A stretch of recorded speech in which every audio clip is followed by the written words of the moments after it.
Faisons un pas en avant pour nous arrêter au centre de la création, à l'homme. Comment expliquer l'homme?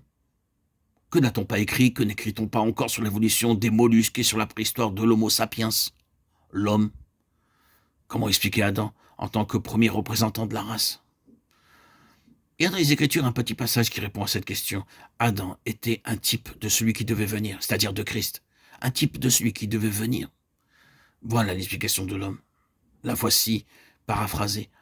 L'intention primitive de Dieu, c'était que chaque homme apparaissant sur la terre devint conforme à l'image de son Fils Jésus-Christ. Des multitudes manqueront ce but. Mais il y a une autre multitude si vaste que personne ne saurait la compter, de toute nation, de toute tribu, de tout peuple et de toute langue, qui y parviendra glorieusement. Quelle vocation, quelle destinée magnifique. Manquer un tel but, quel malheur. Et pourtant, combien n'y en a-t-il pas qui s'en vont répétant sur un ton désabusé que s'ils avaient eu voix au chapitre, ils n'auraient jamais fait leur entrée dans le monde. Ils n'auraient jamais choisi de naître. S'ils avaient été libres, certains d'entre eux se sont écriés, comme Job dans une heure d'éclipse, pourquoi ne suis-je pas mort dans le sein de ma mère? Et ils ont maudit le jour de leur naissance. Mais si quelque chose est allé de travers, là, ce n'est pas ainsi que Dieu l'avait voulu.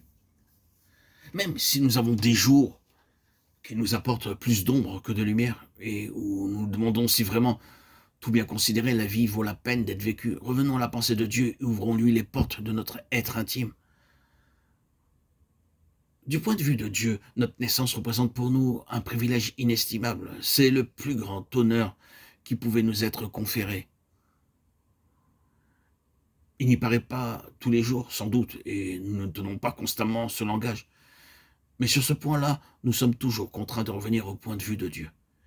Et quand nous y revenons, quand nous réfléchissons que notre destinée est de devenir conforme à l'image de son Fils, quand nous nous représentons cet univers peuplé d'hommes et de femmes semblables à l'image du Fils de Dieu, manifestation universelle du Christ glorifié, éclatante expression de la gloire du Père, telle qu'elle rayonne maintenant à la personne du Fils, n'est-ce pas là un privilège? N'est-ce pas là un honneur qui rend la vie digne d'être vécue?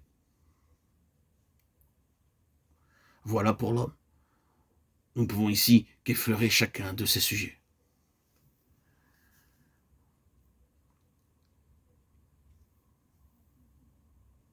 La rédemption tient tout entière dans ces quelques mots. Christ est tout et en tous.